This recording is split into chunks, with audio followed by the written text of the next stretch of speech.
They didn't know what it was about. Everybody was going in different directions, and that's the same thing we find here in the aerosol program. The pilots probably don't know what they're doing. The crews that put it in, they have no idea what it was for. We believe that it was sold to governments as global warming fix. We believe that, but it wasn't. Here's what it was about. It was about a sub-program, making a sub-program in a Navy program called the Variable Terrain Radio Parabolic Equation, VTRPE, Function over Land Terrain. That's what it's about. That is what it's about. You've heard all kinds of explanations for 7 or 8 years, but it's for the VTRPE. And it's part of the Radio Frequency Mission Planner. It's a system. It's a computer system, RFMP, Radio Frequency Mission Planner, and the VTRPE programs are a sub-program within that system. And it was first put on the Enterprise and aircraft carriers for battlefield imaging. The system would not work over land terrain adequately, or accurately rather, without creating a ducting of radio waves over land terrain, and they use the mixture of barium salt to do that. And that enables the whole system to function. It is the system that the United States uses in Afghanistan and Iraq, and probably will use in Iran and some of the other applications, and that's what it's about. It's about the VTRPE. I see we're running out of time, and there's several things that I've just got to mention to you. Now, within the Navy program, we see DARPA, Defense Advanced Research Projects Agency, and they're into biologicals, and that's where Clifford shines. He has identified many, many very harmful biologicals coming out of the aerosols. And, of course, you're speaking of Clifford Carnicom, just Clifford so people Carnicom, yes. are aware. And that's carnicom.com. That's CARNICOM.com. We have the greatest admiration for Clifford, and we have admiration for Scott the weatherman, too. Scott Stevens, he's a man of conviction. We admire him for that. Yes. So DARPA is involved, and DARPA is involved in spraying cities. We caught them spraying Asheville, North Carolina several years ago with a substance called BCTP, developed under one of their contracts at the University of Michigan, and it's an anti-anthrax. So that was one of the first that we saw coming out of the aircraft. They brought them in and sprayed the city. Strange, Art Bell's mother lived in Asheville, North Carolina, and he talked about it on the air, although he didn't fully understand it. Now, here's the killer. Here's the big one.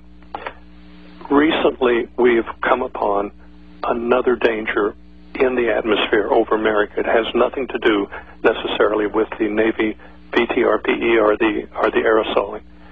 It is an attack on North American weather. The weather is being manipulated from outside of the country. The hurricane that slammed into New Orleans was guided in there. So was the Hurricane Rita and Gaston and some of the others. We believe that the Russian systems that have been developed since the late 50s, early 60s in Russia is the ultimate weapon, and we have no defenses against it. It's called scalar. That's a modern name for the systems. Scalar weapons. There are 3 divisions of scalar coming against America. One is called energetics, and one is called bioenergetics, and one is called psychoenergetics.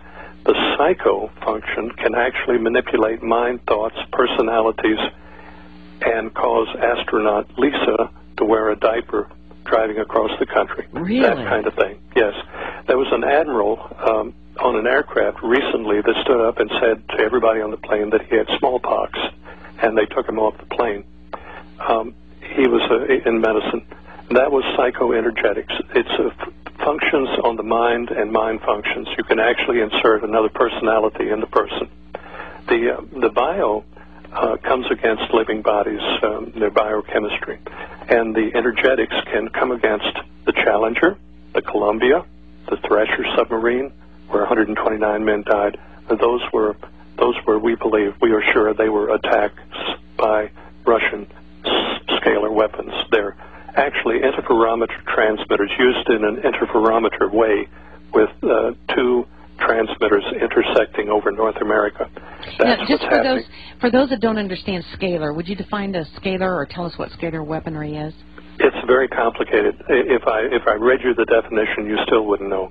But on the website linked with you, the mysterious booms, you will find a link to Tom Bearden, Colonel Bearden in Huntsville. He defines all of that and tells quite a story about it.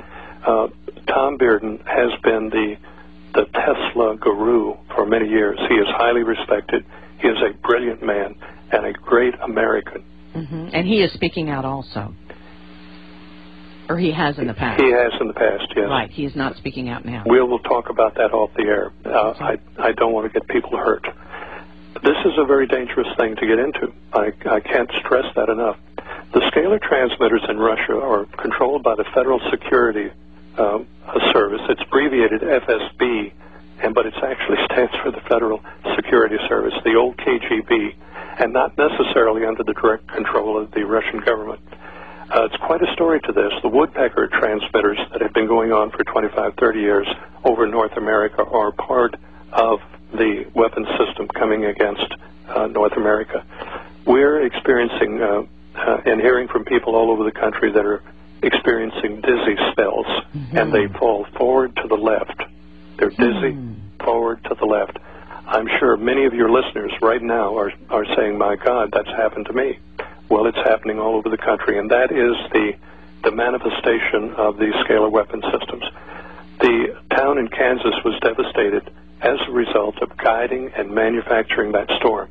Now, that's going to increase in the rest of this year. The hurricanes were suppressed last year, but hopefully the United States science community will be able to suppress them again.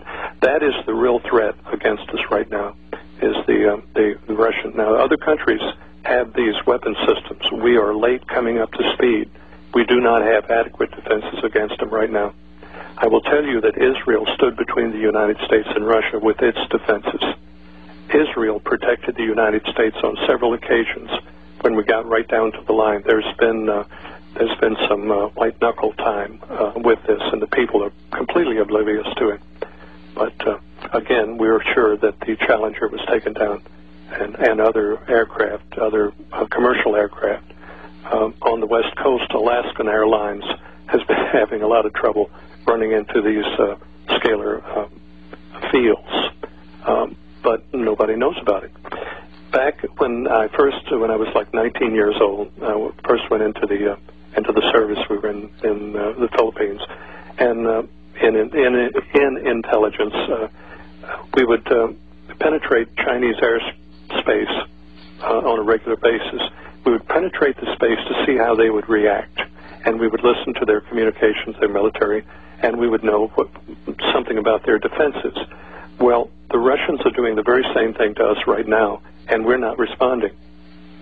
It's as though we have no idea what's going on. And each time that happens, they become more confident.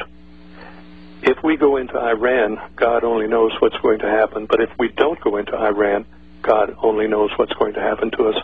So I can see some real desperate times ahead.